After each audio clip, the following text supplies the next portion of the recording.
성경은 아브라함을 믿음의 조상이라고 말합니다. 그리고 믿음의 아버지라고도 말합니다.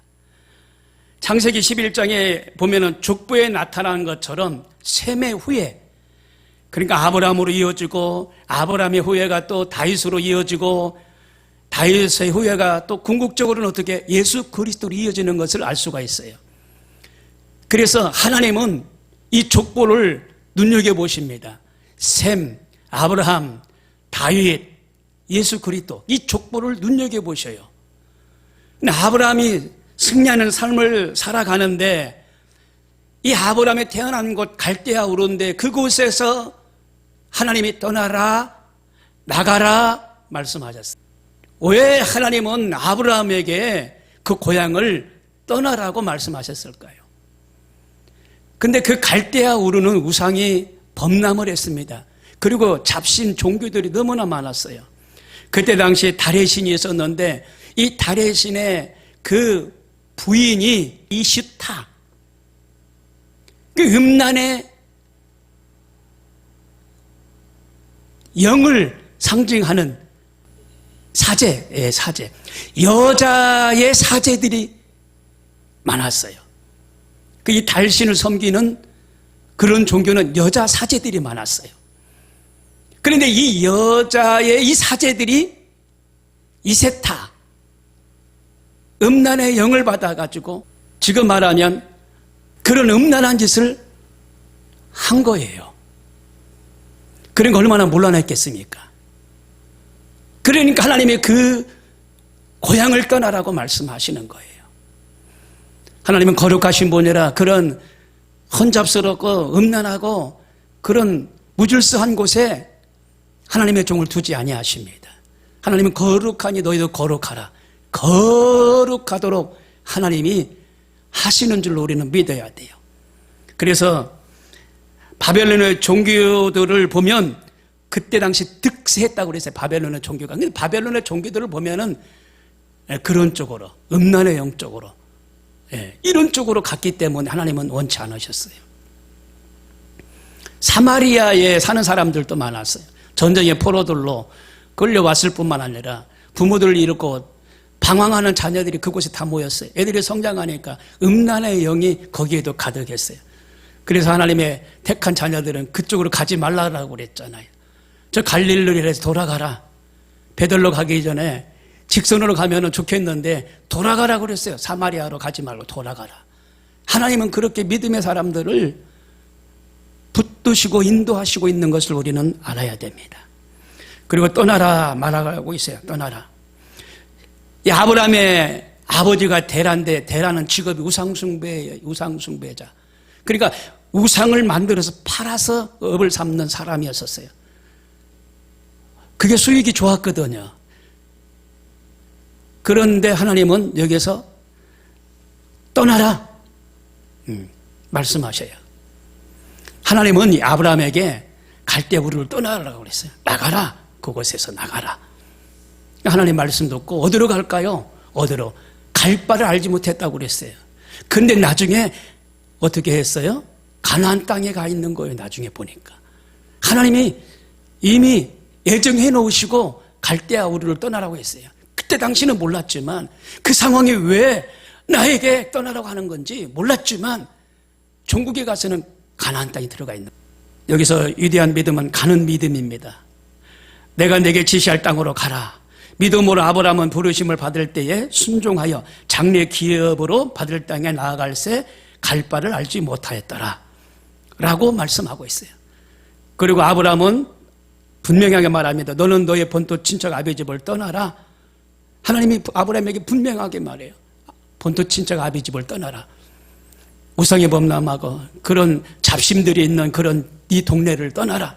네 고향을 떠나라. 아브라함은요, 데라를 이제 모시고 있었잖아요. 그 아버지 데라를, 우상장수. 근데 아버지가 살아왔던 이 고향인데 떠나라 하니까 인간적으로 어디로 가라는 소리인지 알 바를 몰랐다 그랬어요. 근데 데라가 아브라함을 그 동네에서 갈대아 우르에서 아브라함을 70세에 낳았다고 그랬어요. 그리고 그가 그 하란에서 죽었는데 205세에 죽었더라라고 말합니다. 그리고 아브라함은 그의 나이 75세가 돼가지고 고향 땅 하란을 떠나는 거예요. 아브라함이 75세 때 고향 땅을 떠나고 그의 아버지 데라는 그곳에서 60년을 더 살아요. 그러니까 70세 그리고 75세 60세 하니까 205년이에요. 하란에서 205년에 죽어요. 이에 아브라함이 여호와의 말씀을 쫓아갔고 롯도 그와 함께 갔으며 아브라함이 하란을 떠날 때 그 나이 75세였더라. 여호와의 말씀을 쫓아나가는 겁니다. 그래서 이제 데라와 결별하고 하란을 떠나는 거예요. 하나님이 인도하십니다. 그래서 아브라함의 후손에게 약속으로 주어주신 그 땅으로 가는 거예요. 근데 아브라함은 그때 당시 두 소리를 들어요. 하나는 하늘의 소리를 듣고 하나는 이 세상의 소리를 들어요. 하나님의 소리를 듣고 사람의 소리를 들어요. 이렇게 보시면 돼. 그래서 하늘의 소리고 다른 하나는 땅의 소리인데 하늘의 소리는 하나님의 음성이고 다른 하나는 세상의 음성이고 사람의 소리였어요. 육신의 음성이었어요. 이 두 소리를 아브라함은 들었어요. 하늘의 소리가 있었는데 아브라함은 가나안 땅에 들어가서 세겜 땅 모래 상수리 나무에 이르렀을 때에 하나님은 그에게 나타나셔서 이렇게 말씀하십니다. 여호와께서 아브라함에게 나타나 가라사대 내가 이 땅을 내 자손에게 주리라 하신지라. 아브라함은요 세겜 땅 모래 상수리 나무에 들어갔다고 그랬어요. 가나안 땅에 들어갔다고 그랬어요. 거기에서 하나님이 또 소리를 하시는데 이 세겜 땅을 포함하여 이 가나안 땅을 너에게 주겠다라고 말씀하십니다. 여호와께서 아브라함에게 나타나서 가라사대 내가 이 땅을 내 자손에게 주리라 말씀하셨어요. 이게 하나님의 소리입니다. 그리고 그는 계속해서 베델과 아이 사이에서도 단을 쌓고 여호와 이름을 불렀는데 점점 남방으로 옮겨갔더라. 뭐냐면 그의 영토가 더 넓어진 걸, 확장된 걸 말합니다. 점점 더 커진 걸 말해요. 이게 하나님의 소리예요. 하나님의 음성을 듣고 순종하니까 하나님이 더욱더 지경을 넓혀주시고 환경을 열어주시고 형통하도록 아브라함 앞길을 축복하는 걸 알 수가 있어요. 그래서 형통한 삶이다, 그 길은 복된 삶이다 이렇게 말합니다. 근데 또 다른 소리가 있어요. 육신의 음성입니다. 그 땅에 기근이 있으므로 아브라함이 애굽에 우거하려 하여 그리로 내려갔으나 이는 그 땅에 기근이 심하였음이니라. 애굽으로 내려가는 거예요. 양식 때문에. 이 사람의 소리. 그런데 그 땅에도 기근이 심하였다라고 말씀하십니다. 육신의 소리가 있고 환경의 소리가 있고 사람의 소리가 있는데 내려가는 상황인 것을 알 수가 있어요. 하나님의 소리를 듣고 나가야 올라가지 사람의 소리를 듣고 내려가면 내려가는 거예요. 내려가는 거예요. 두려워하게 되고 그가 애굽에 들어갈 때에 그가 애굽에 가까이 이를 때에 그 안에 사례더러 말하되 나 알기에 그대는 아리따운 여인이라 애굽 사람이 그대를 볼 때에 이르기를 이는 그의 아내라 하고 나는 죽이고 그대는 살리리니 원컨대 그대는 나의 누이라 하라. 그리하면 내가 그대로 인하여 안전하고 내 목숨이 그대로 인하여 보존케 되느니라 라고 이야기를 합니다. 그래서 사례가 너무나 미모가 뛰어나고 어여쁜지라 아브라함의 아내인데도 애굽에 내려가서 왕에게는 우리 누이입니다. 우리 누이예요. 이렇게 자신을 속이고 신앙을 속이는 걸 알 수가 있습니다. 그런데 나중에 어떻게 해요? 하나님이 그 애굽의 왕에게 소리를 칩니다. 내보내주라고. 아브라함의 아내다. 누이가 아니다. 내보내줘라. 그걸 깨닫고 왕은 다시 아브라함의 품으로 아내 사례를 되돌려 줍니다. 아니 양식을 좀 구하려고 그렇게 생각했는데 하나님은 그걸 다 아셨어요. 사람의 소리를 들으면 이렇게 힘들고 참 창피당하고 수치를 당하는 결과를 낳는 거예요. 하나님의 소리를 들어야 돼. 누이라고 거짓말했던 거 잔꾀를 부른 겁니다. 성경에 하나님 어떤 마음이냐? 하나님이 주시는 마음은 두려움이 아니라 평안이니라. 두려운 마음이 들어서 애굽으로 내려갔어요. 식량을 좀 얻으려고. 이게 아브라함의 잔꾀. 그 아브라함의 아내를 취했던 왕은 바로 왕인데, 이 바로 왕이 내 아내가 여기 있으니 데려가라. 그래서 우리는 하늘의 소리인지 사람의 소리인지 환경의 소리인지 잘 분별하시고 하나님의 음성을 따라가야 되는 줄로 믿습니다. 두 번째로 아브라함은 천막을 택했어요. 세 가지 중요한 게 있는데 왜 아브라함은 천막을 택했을까? 이 땅이 그의 종착역이 아니라는 거예요. 그 의미가. 그리고 이 땅에서 단지 나는 순례자요 나는 나그네다, 이런 의미가 담겨져 있어요. 그리고 하늘의 본향을 사모했기 때문에 내가 가야 할 곳은 저 하늘나라다, 이런 의미가 담겨져 있기 때문에 그런 삶을 살면서 천막을 택했다는 거예요. 천막. 그런데 이제 우리의 그 본문을 통해서 아브라함이 현명한 길을 택하는데, 아브라함이 현명한 길은 뭐냐? 길이요, 진리요, 생명. 여기에다 승리를 걸고 삶을 살아가는 걸 볼 수가 있어요. 하나님이 우리의 힘이 되신다. 여기다 생명을 걸었어요. 근데 조카 롯은 아니에요. 조카 롯은 세상에 길이 있고 환경이 있는데 환경을 택했어요. 그러니까 아브라함이 갔던 그 길하고 다른 거예요. 자, 롯이 택한 길은 패망의 길이라고 이렇게 말하고 있어요. 그때 당시 동방에 4왕들이 있었어요. 4왕들. 4나라의 왕들이 있었는데 요단 광야에 5도 왕들이 있었어요. 그런데 전쟁이 일어났습니다. 시팀 골짜기에 역청 구덩이, 수렁이 많이 있었는데 그걸 몰랐어요. 그래서 4왕들이 연합해서 쳐들어오니까 어떻게 해요? 도망갔잖아요. 그래서 도망갔는데 산 속으로 들어갔는데 이 역청이 있는 이 수렁으로 다 빠진 거예요. 도망가다 보니까. 그리고 전리품들을 다 뺏기는데 그때 조카 롯도 끌려갑니다. 나중에 아브라함이 이 소리를 들었어요. 그래서 318명의 군사가 있었잖아요. 특공대를 말합니다. 특공대. 숫자의 개념을 우리는 보면 안 돼요. 특공대를 말해. 전투력이 강하고 담대한 318명을 데리고 밤에 쳐들어가요. 그래가지고 그들을 다 물리치고 그들이 가지고 있는 전리품을 다 뺏어가지고 옵니다. 그러니까 그때 양식을 다 뺏어왔다 그랬어요. 내 왕이 소돔과 고모라의 모든 재물과 양식을 빼앗아 가고 소돔에 거하는 아브라함의 조카로 또 사로잡고 그 재물까지 노력하여 갔더라. 다 전쟁을 통하여 다 뺏겼는데 조카로까지 포로가 되어서 다 저쪽으로 뺏겼는데 조카로까지, 그리고 뺏긴 전리품까지, 양식까지 전부 다 되찾아왔어요. 다 찾아오는 역사가 일어났어요. 뒤에 얘기하겠지만 왕이 아브라함이요, 그 양식 좀 주십시오, 이렇게 요청을 합니다. 아브라함이 사람이 믿음의 사람이라 군대가 조금 먹고 조금 남을 양식을 빼고 다 가져가라. 다. 전리품이고 뭐고 다 줬어요. 근데 그 왕이 아니다라는 말을 합니다.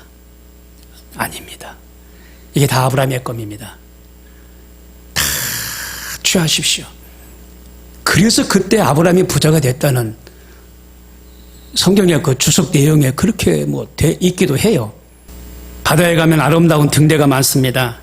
등대는 3가지 등대가 있는데 선박 항해용 등대가 있고 일반 등대가 있고 비행기에게 갈 길을 밝혀주는 항공 등대가 있다는 겁니다. 근데 이 등대들은 강력한 빛이 나온다는 거예요. 75km까지 빛이 나간다는 겁니다. 그러니까 남산타워 위에서 등대를 하나 켜놓으면은 저 강원도 산골짜기에서 아마 그 등대를 보고, 그 다음에 저 대전에서 아마 그 등대를 봐요. 빛을. 75km까지 빛이 나가니까. 그래서 비행기가, 그리고 선박이 이렇게 갈 길을 밝혀주는 것. 그리스도 안에 우리는 빛과 소금이라고 그랬거든요. 이게 등대 역할을 우리가 감당을 해야 돼요. 이 등대가 우리나라에 74km까지 갈 수 있는 등대가 세 군데라는 거예요. 울기둥 등대, 죽도 등대, 오륙도 등대. 이 세 개의 등대만 74km까지 빛을 발한다는 거예요. 그 나머지는 일반 등대고. 그러니까 우리가 이 등대처럼 세상에서 빛의 역할을 감당해요. 지금 강원도 춘천까지 빛이 나간다고 했고 대전까지 나간다고 했으니 엄청난 거죠. 근데 지금 정치계에서 그 빛을 발하지 못하고 토착비리에 연루되어 있는 사람이 딴 얘기는 하고 국민들을 오롱하고 힘들게 하는 걸 알 수가 있어요. 사회 지도자인 사람들이 그러면 안 되잖아요. 무너진 공직자들, 도덕적으로 윤리와 도덕이 땅에 떨어져 있는 그런 상황인 걸 우리는 알 수가 있어요. 그러면 안 되잖아요. 빛의 역할을 감당해야 되는 우리 믿음의 사람들이 빛의 역할을 감당해서 어둠을 몰아내고 승리하는 역사가 일어나야 될 줄 압니다. 마지막 세 번째로 승리의 길입니다. 아브라함은 그의 조카 롯을 데리고 왔다 그랬잖아요. 사병 318명과 아넬과 에스골과 마므레의 군사들과 함께 동맹을 맺고 동방 내 왕을 단까지 쫓아갔더라. 빼앗겼던 재물을 다 찾았습니다. 당시 그 패권자인 엘람 왕 연합군과 전쟁을 벌이고는 대승을 거두게 됩니다. 아브라함은 많은 재물들을 양식들을 다시 되찾았어요. 되찾아오는데 소돔 왕입니다. 아까 말씀드린다고 했는데 소돔 왕. 이 소돔 왕이 아브라함이요, 양식 좀 주십시오라고 요청을 하는 거예요. 근데 그때 318명 먹을 수 있는 양식을 제외하고 전리품까지 다 주려고 했는데 소돔 왕이 깨달은 거예요. 그리고 안 받아요. 그러니까 아브라함은 어떻게 해요? 멜기세덱이라는 제사장이 있어요. 하나님이 함께하는 제사장입니다. 이 제사장은 태어난 어떤 역사가 기록이 안 돼 있어요. 예. 그래서 이 제사장은 정말 알아주는 훌륭한 제사장인데 이 멜기세덱에게 10의 1조를 드려요. 전리품 10의 1조를. 예. 거기서 11조가 이제 유래가 된 거예요. 그리고 단을 쌓고 예배를 드려요. 아브라함은 가는 곳마다 단을 쌓고 예배를 드렸어요. 근데 롯은 안 그랬어요. 단을 쌓고 예배 드렸다는 그런 구절이 없다는 거죠. 아브라함은 단을 쌓고 예배를 드렸어요. 예배를 잘 드리는 사람들은 분명히 하나님이 역사하셔요. 종국엔 하나님이 크게 축복하실 줄로 믿습니다. 멜기세덱은요, 아브라함에게 떡과 포도주를 가져왔어요. 떡과 포도주를 가지고 왔다. 이건 뭐냐면 멜기세덱이라는 것은 의의 왕, 뭐 이런 의미를 가지고 있어요. 샬렘, 평화, 지극히 높으신 하나님의 제사장, 이런 뜻을 가지고 있어요. 그러니까 아브라함이 멜기세덱한테 10의 1로 전리품을 다 드린 거예요. 감사의 표현을 드렸죠. 11조의 규례는 아브라함보다 한참 후에 모세를 통해서 주어진 율법이지만 그는 그 전에 11조를 드렸다는 겁니다. 아브라함의 믿음의 조상답게 받는 것보다 주는 것 즐겨했고 하나님께 영광을 돌리는 삶을 후대에 살았던 걸 알 수가 있어요. 승리하는 삶을 살았어요. 여러분 아브라함처럼 승리하는 삶을 살아가게 되기를 바랍니다. 전국에 가서는 승리입니다. 승리, 빅토리. 승리하는 삶을 살아가는 우리 모두가 되기를 주님의 이름으로 축복합니다. 아멘. 기도하겠습니다.